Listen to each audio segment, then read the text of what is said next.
Hey guys, welcome to another Complete Developer Raw. I always forget what I'm supposed to say at the beginning. Yeah. A live show with Will and BJ. I'll eventually get this memorized, but And then we'll change it. Exactly. Because that's what we do. Hey guys, so I took a couple of days off this week. Yesterday and Tuesday. Tuesday, it's interesting. My dad's in town. Well, he left today. He was in town getting the last of his stuff. They moved up to West Virginia. But I took 2 days off and drove up to Louisville, Kentucky to see Lindsey Stirling. Those of y'all that know me know that I am a huge, huge fan of hers. I've seen her just about every time she's been in Nashville since I've been back. And this was the closest that she was going to get to Nashville on her current tour. So it was actually really cool. It was kind of a small amphitheater. Reminded me of Starwood, except for they didn't have general admission seating. Okay. But it wasn't very expensive. I was actually really close. The front section towards the back, I think like 13, 14 rows back. The front section towards the back. That'd be of the middle. No, it's towards the back of the front section. Then there's a middle section. Okay. And then there's a back section. And so I was in the front, but like about 13 or 14 rows back in the front. Okay. Yeah. Yeah, that spatial reasoning thing took a second. Yeah. Honestly, it was the best Lindsey Stirling concert I've ever been to. She just keeps getting better. It was the second best concert I've ever been to. So of all time, and that's a lot because I've been to a lot of concerts. It surpasses the Aerosmith concert that we went to in college. Yeah, which I think was like one of maybe like 2 concerts I've been to. Yeah, but that was... I'm not a concert person. Yeah, that was number 1 for a long time until I went to the Garth concert last December, which that became number 1. And now Lindsey is number 2, surpassing Aerosmith. And honestly, if she keeps going this direction, I wouldn't be surprised if in a year or 2 I go to a concert and it's better than the Garth concert. Wow. That's saying a lot. So I am still not 100%. Y'all know I've been sick. I am eating solid food though. That's nice. So yeah. So my update is today was my first regular work from home day. Kind of talked to management about that. I was like, hey, can I work from home a couple days a week? Because we've got so much stuff to do. And I mean, I just nuke it when I'm at home because there's no distractions. yeah. It's actually kind of nice that you came over today because I probably would have just kept going. Ooh, yeah. Yeah. And then I would have been fried tomorrow and useless and visible. So that's, probably smart. So I did that. Last weekend, I also completely restocked my freezer. Legit, I left Costco with somewhere between 30 and 40 pounds of meat in my car and then cooked it all and froze it. Right, so I have, I've got 3 gallons of sausage and pepper stew. I got 3 gallons of chili, and then I made my wife like a big thing of pulled pork. Yeah.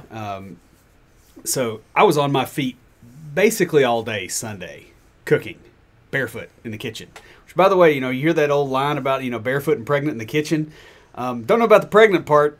Maybe got a little bit of a beer gut, but I'm going to say that the barefoot in the kitchen, not favorable over longer periods of time. My feet really hurt. So... What? I clicked the button and it didn't go live. That's awesome. Yeah. Thank you, Facebook. So if you are watching us on Periscope or YouTube, which nobody is, I'm just going to stop and we're going to start over. Yay. So.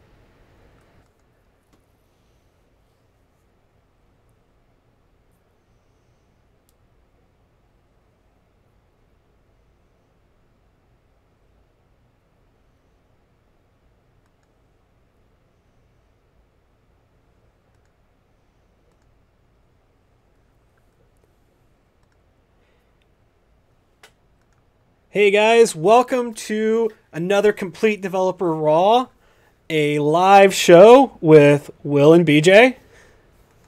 How you guys doing?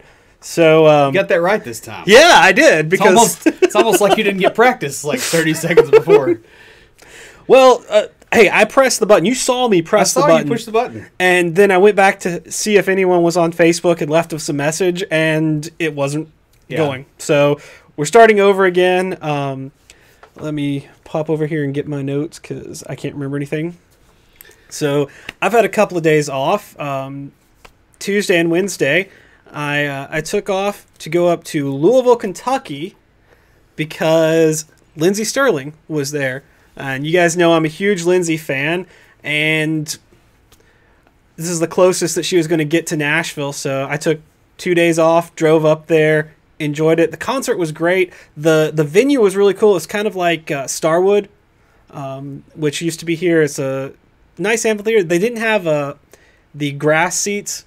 So it was on a hillside, but they didn't have like the general admission. They were actual seats. But it was still really cool. Probably the second best. No, not probably. Definitely the second best concert I've ever been to. So it surpasses the Aerosmith concert that we went to in college. Yeah, I remember that one. Yeah, that was, for the longest time, that was the best concert I'd ever seen. It was awesome, just a great show. And then last December, I saw Garth, finally, and that became the #1 show. And now Lindsey, that show was better than Aerosmith, but not quite Garth level. Though I'll tell you guys, if she keeps going the way she's going, she's going to hit Garth. I mean, I would not be surprised if a year or two from now I go to one of her concerts and go, wow, that was better than the Garth concert. So, wow. How about you? Today was my first day of work from home as part of a regular thing in my job. I asked for that Tuesday afternoon and was pleasantly surprised that I didn't have to argue. It was kind of like, yeah, of course. Nice. So that was pretty cool. Of course, it also somewhat caught me a little bit flat-footed. So I've got to plan a little better for the week. I figured out a few things like, the lunch options around here are a little limited, which I already knew, but I'd kind of forgotten that. So I got a few things to do, but was able to work. It was really good that you came by today. That you were coming by, and that's part of the reason we set it up on Thursday, Tuesdays and Thursdays. Because I think I would have kept going. Like, I got on a roll and I just was nuking stuff. Mm-hmm. And yeah, it could have very easily turned into a 16-hour day. I'm not surprised. When I first started working from home, I did have a few of those. Yeah. And I remember that, from in the past, you have to be disciplined about stopping. Mm-hmm. So that was cool. And it really wasn't that difficult either to, get that kind of burn rate. So, that was nice. My daughter was able to ride the bus home. She was pleased by that, I guess, because it's cool instead of having your mother pick you up from aftercare. I don't know. It's a kid thing. So that was nice. I also spent pretty much all of last Sunday on my feet cooking. Mm-hmm. I got between 30 and 40 pounds of meat from Costco. Got that new freezer, and it's restocked. Nice. Yeah, so I did a lot that really hurt my feet last week. I walked 5 miles one day with my wife, and then I walked, I walked 3, and that doesn't bother me. But when you start getting up towards 5, I have really thin shoes. So I did that, and then I also hurt them walking around Sunday, and they're still kind of achy. I also had a weird weightlifting thing going on. Weird. It was not what I'm laughing at. What? I was just playing... I would walk 500 miles. Oh, yeah. In my head, because that's where my brain goes. I always thought that your internal monologue was the wheels on the bus go round and round. It is sometimes, yes. Yeah, I've seen that one. So yeah, I was lifting weights. I did deadlifts. I had 300 pounds on there. No big deal, right? I go to the bench press, and I'm like, I'll start off with 100 and see where I'm at, and check my form. And this shoulder, I would push, and it was like I could tell I had the muscle strength in there, but it wouldn't go. Yeah. And I finally went and got it looked at, and I had some stuff going on in that shoulder joint, basically, where it wasn't dislocated, but it was down. Yeah. Which is pretty, and he had to pop subluxated. Yeah, subluxated. Yeah. Subluxated. Yeah. Yeah. I couldn't remember the word, but it was a big one. So I had to like cram it back in, which was like I was anticipating that really, really hurting because it sounds like something awful, and it just kind of went, Yeah. and it was fine, and I was like, oh, okay, where's the rest of it? You know, like you're just waiting on it, but so that was all good. I'm hoping that has recovered. So we'll see. I'll probably lift. I might lift after you leave tonight. I don't know. It depends. No. That's cool. That's about all I've got. I mean, I've just been kind of rolling forward. I've been screwing around with Linux again. Mm-hmm. You know, like I do this every year and a half or so. Try to go to Linux and then fail and come back to Windows. I did find some really, really cool courses that the Linux Foundation put on for how to get through Linux. You know, Yeah. and like they have a lot of good material there. So I'm hoping that will help me fill the gaps. I eventually do want to make the jump. Mm-hmm. So a couple of shout outs to people on Facebook. Josh Kilgore, Josh, in the house. And that I'm sorry, I'm going to do my absolute best to pronounce your name. Vasilis. I am not even going to attempt your last name, but hey, I hope I got that right. I really do. But thanks, guys, for jumping on and saying hello to us. So far as the podcast is concerned, if you notice, we didn't say what we were drinking because I purposely waited until the podcast announcement because Will got a reward or It's not really a reward because we both drink it. It's like, well, yeah, but you didn't have to pay for it. we have a marker. Basically, like it's an achievement marker. Yeah. And so, like, when you get, I think it was the first one that had 500 downloads, 500, then 1,000, then 2,500. and 2,500. So I got the 2,500. And so basically, when you unlock, you get your choice of booze paid for by the other dude. Now, obviously, you don't want to run up the cost because other dude is just as good of a writer as you are, and you may get nailed next time. So what it is, each level got more intense. So 500 was a beer. What was that? Was just like a beer at dinner or something because we didn't have the live. Yeah, and you were kind of wee bit broke. Yeah, that was way back before I'd even when I was still working for I can't you. remember, did I buy that for you or did you buy it for me? I don't even remember who won that one. I won that one. I won the first two. Okay, and then the 1,000 was a 6-pack, and you got me. It was supposed to be a 6-pack, and I got you one of those big honking Anti-Gators because I was like, I know he's going to drink it all. Yeah, like he's going to feel bad if he gets a 6-pack, but he won't notice if it's a big beer. That it's it's the same amount, so he won't feel. So it was a beer at dinner, and then a 6-pack, and then a bottle of whiskey, and you chose Laphroaig. Yeah, which so if you guys are not familiar with Laphroaig, first of all, you're probably familiar with Jack Daniels. If you're used to listening to people with our accent, you're probably real familiar with it. Jack Daniels is like drinking whiskey standing in the smoke of a campfire. Mm-hmm. Laphroaig is like drinking scotch while licking the back of the fireplace. It's very, very smoky, like you feel like you are in fall. I'll be right back, guys. I got to show you something. It's not bad. It's just okay. I bought this particular bottle because of this. So a friend of ours actually, gave that illustration of how it tastes. So this was very good though. This was on the top of the bottle. It's like kissing a mermaid who just had who had barbecue for dinner. Yeah, it's hard to. It's hard to read on there. I hope you guys see it better than we do, which probably not. But but you don't really want to see us that well anyway. No, you don't. We poured our glasses, each took a sip, and looked at each other. And it's like it tastes like fall. Yeah, it really does.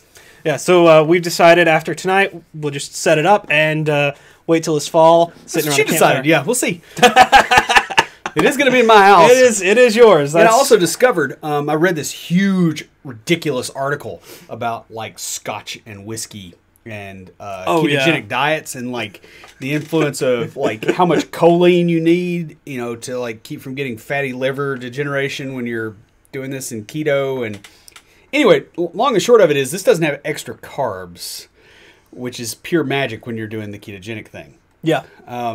So I don't know. It may not be real long for this world. I may have to get another bottle come fall. That's all I'm saying. So, Josh, Balvenie, that's what you got me for my birthday? Yes. You got me the Balvenie 14 rum cask. That is amazing. It's not as smoky as this. It's also in Islay, Okay. I think, or Speyside. I don't remember off the top of my head, and I should know this stuff. But yeah, it's really good. This is, I would put this on par with it. It's different. Yeah, it's very smoky. It's a lot smokier, a little bit drier, not quite as sweet. So, there's our review of the Scotch. Yeah, I mean, like That's what we should do. Now, We granted, change. with our accents and stuff, you'd expect that we would be good reviewers of whiskey. Not Scotch as much.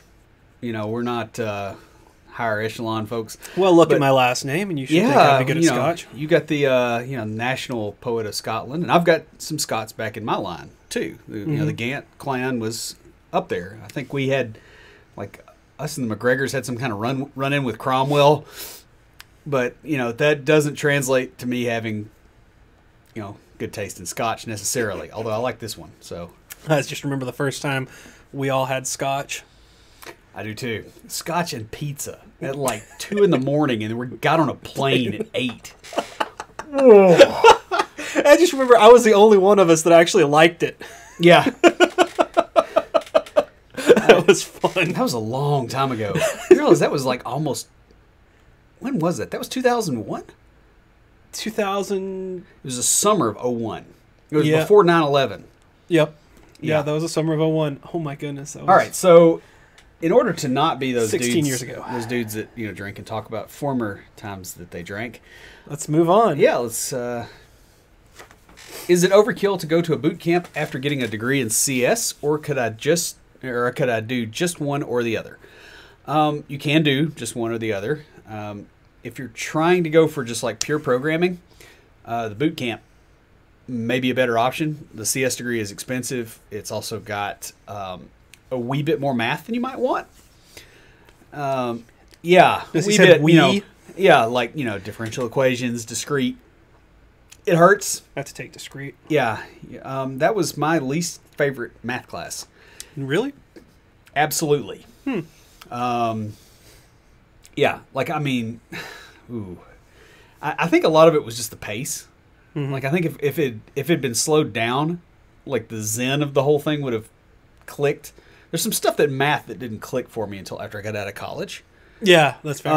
And had actually used it to cut out work versus it being work. Like once that switch flips in your head, it's all different then, right? Well, I haven't had discrete yet. I have to take it for my the pre-work for my master's. Remind me, I'll loan you my book so you can start. Yeah, when I was looking at it, it kind of reminded me of the logic classes I had in philosophy. Yeah, it's your logic classes with a whole lot more Greek. And that was the other thing I discovered too, kind of late, was I needed to learn the Greek alphabet earlier. Yeah, that would have helped. Because if I switched those Greek letters out with hiragana from Japanese, I could do the problems. Like it was literally like I would look at it and be like, "What is this?" And that would it was enough of a head fake. It was messing me up. I believe you. I really do. It's so dumb. So on this, one thing I wanted to point out is while I don't have a CS degree nor have I gone to a boot camp, I have talked to a lot of people who have attended boot camps, and they said that a good portion of their class were people who got their CS degree and then went to the boot camp to learn the practical side of things. And that's actually, I kind of think that's a little bit of a power move, that's, it's expensive. But if you want an edge, that may be the way to get it, because now you know all the theory, and now you're going, okay, how do I put this into practice? Yeah. And you're suddenly coming out looking like a mid-level. And I would CS say degree. So we know a lot of people that have gone to, the two here in Nashville are Covalence and NSS. And I don't know that I would call NSS a boot camp because it's more of it's a longer program. But for like the short, 9-week or couple month boot camps, I would say that's a good thing to do, is get your CS degree and then go go to this boot camp to learn at least one or two practical application languages. And recent. Yeah. Because that's the other thing. Like I did, I'll give you an example. Like, I was going through school. Microsoft released the .NET framework my junior year or senior year. Was it 01? I mean, like I started with the beta, and I want to say that was early 02, but it's been so long. Actually, no, that would have been 01. Yeah. So I was playing around with that, at that point. But in our C++ class, we were using Borland C++, which That's what I did in high school. you've never heard of, more than likely, because that was a long time ago. I did that in high school. That was fun. Right, but it was already out of date. Is when Yeah. It's like you need to get the theory, and you need to get the theory with the old stuff, because the new stuff hides the theory. So you get the theory, and then you pile the new stuff on. It's like any engineering degree or architecture degree. Like you're learning, load on structures, and you're learning all the math. But then you learn the programs that handle a lot of that for you. So you get both, because it is a mix of a trade skill and a engineering skill. That's very true. So no, I guess the answer would be no. You don't have to have both. It makes you come out further. It does help to have both. Yeah, I would love to see a candidate come across with that. Yeah. As a junior dev, it's like, okay, they got a CS degree and they went through boot camp. Like they can help me immediately, and they're good long term. Like I'm not paying an upfront cost to get them past the CS degree into, like I'm not having to jump the gap as an employer myself. That's real nice. It really gets you past. It gets you past the gatekeepers. Yeah, and beyond that internship level. Yeah. To where you can step in. Like when I started my job, I had done the apprenticeship with you for a year, and I was able within the week to start making commits. And I mean, mostly unit tests, but the second week I was there, I was actually in there building things. Yeah. And so, but that was because I'd had a year of working, not as an intern, as more of an apprentice. Yeah. So yeah, and that gets you that while you're. And that was learning. the idea, right? That's why we did that way, is so that you could get moving, because you needed income. Right. Next question. As an experienced software developer, what is the longest you've seen someone who couldn't program last in a job? In my experience... What do you mean by can't program? Well, in my experience, I would say 20 years. I would say at least 20. Yeah. Not 20 years that I have seen them personally there, but I have met people in the field, at trainings and other things, that have been doing it for up to 20 years that could not, like they learned a handful of things and they copy and pasted most of the rest. Yeah. And that they were able to get by. Pretty, I don't want to say low level, but like pretty simplistic type things, rather like building CRUD apps and things, not really advancing much, but they got comfortable, and it was one of those. There's a place for them. Yeah, and it was one of those same year over and over. Yeah, like they got a year or two of experience, and then just repeated that for 10 to 20 times. Yeah, because you can't write a shell script to replace that person yet. Yeah. So there's a place for that. So yeah, you can make it a very long time, unfortunately, on not knowing, how to do things. Because, honestly, the other side of it is, it's not just your skill at the software development. It's, can you meet a business need for a paying client? Mm-hmm. You can really suck at software and still make a living as a programmer because you meet a client's need. And you can get paid very well for doing it. If you're good at marketing yourself, yeah. Or if you just get in somewhere and you gain, like, you get into a place that will let you stay. Larger corporations are like this, where you can just get in and you can just, you get it may not be a huge raise each year, but you just sort of move up. Yeah. And you slowly move up the pay grade. That is totally possible. Well, bear in mind, there's companies running now that make hundreds of millions a year, and the core of their business, like how decisions get made way down in the guts of this thing, is spreadsheets written by a 24-year-old somewhere in the 90s. Yeah. Like, and if that 24-year-old is sitting there now, they're not 24 anymore because the usual progression of time. It usually goes forward. Yeah. Sometimes. Every now and then it goes the other way. But right. What was Benjamin Button? That's the one I was looking for. Yeah.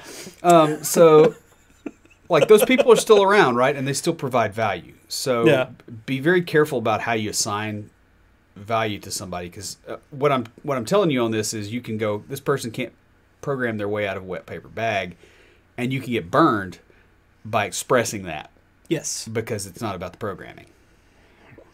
Yes, that can I've watched that one happen. I've kind of done that. So a long time ago. Mm-hmm. I can believe it. Yeah. No. All right.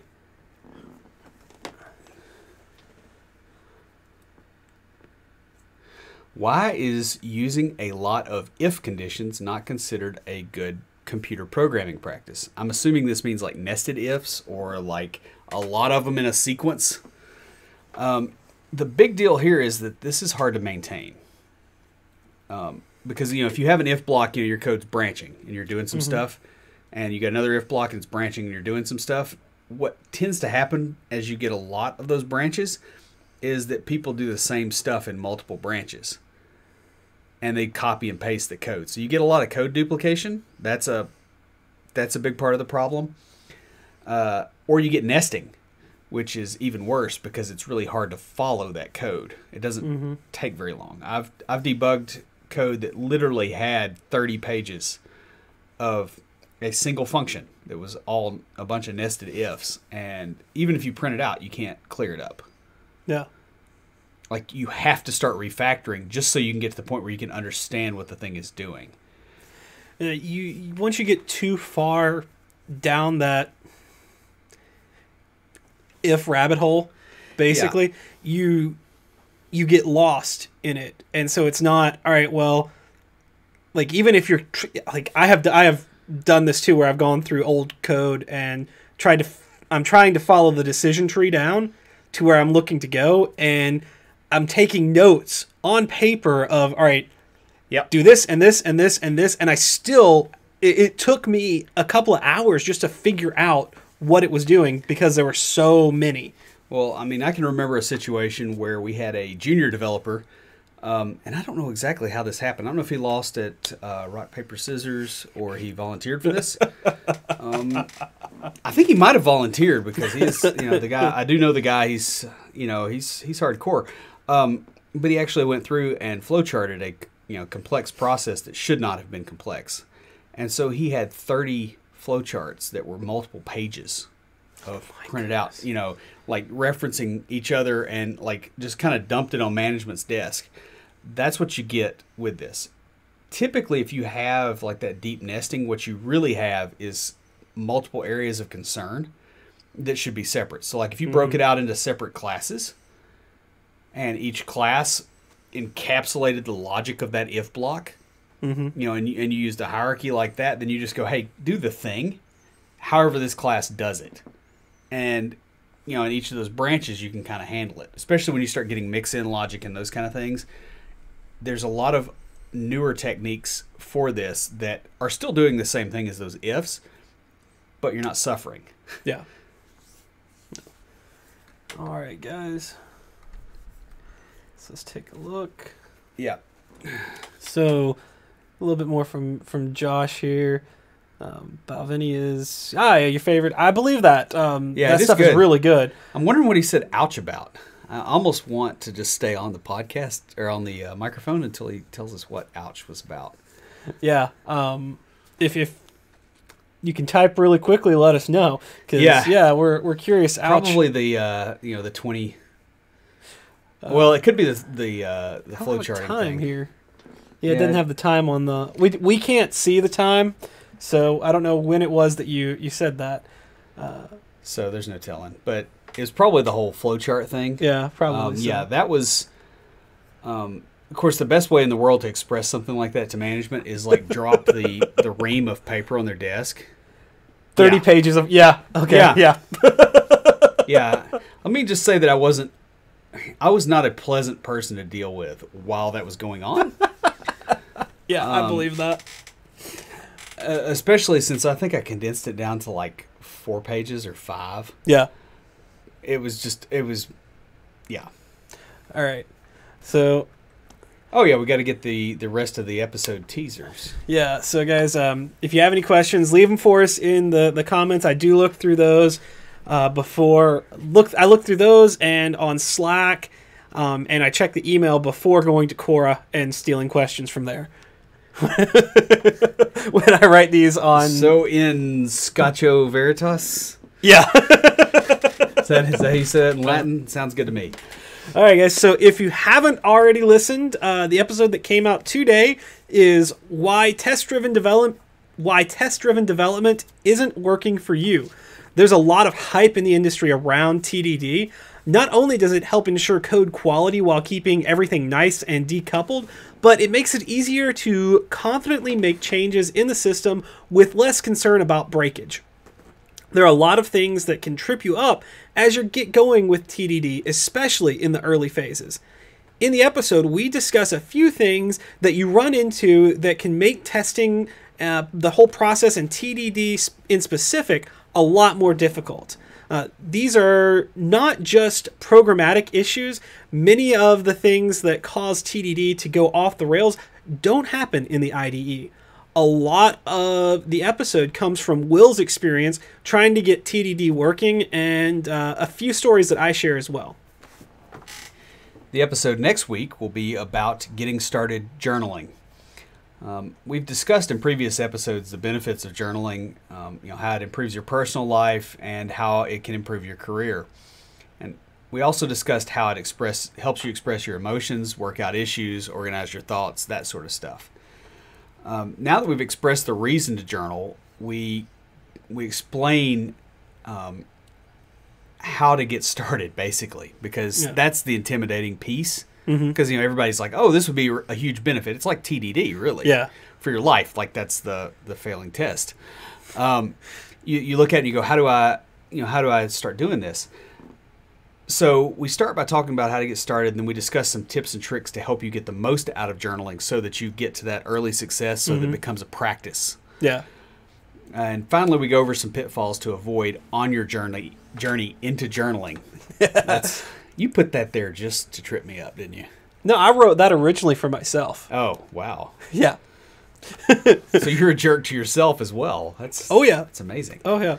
So, guys, thanks for coming and hanging out with us. We're going to hop off here and record another really awesome episode that we definitely need Scotch for because it's about networking and that kind of stuff. So, yeah, it's going to be interesting.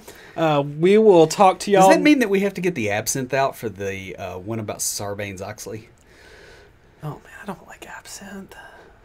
You don't like Sarbanes-Oxley either. Yeah, but why would I want to... Anyways. You might as well double up. All right, we'll talk to you guys later.